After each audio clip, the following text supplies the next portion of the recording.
খবর পাইলাম যে এখানে ওই পালপাড়া বিনোদ ভূমিজের পুকুরে একটা অপরিচিত লোক জলের মধ্যে ভাসা রয়েছে। এখানে পোলাপানরা দেখছে, দেখে খবর দেওয়ার পরে আমরাও আইলাম।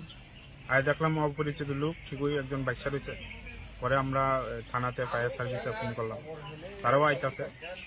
পরে এখন খবর লয়ে জানতে পারলাম এই লোকটা নিরাকর থাকি একটু অ্যাবনর্মাল, চাম্পাহাওড়ের বাড়ি।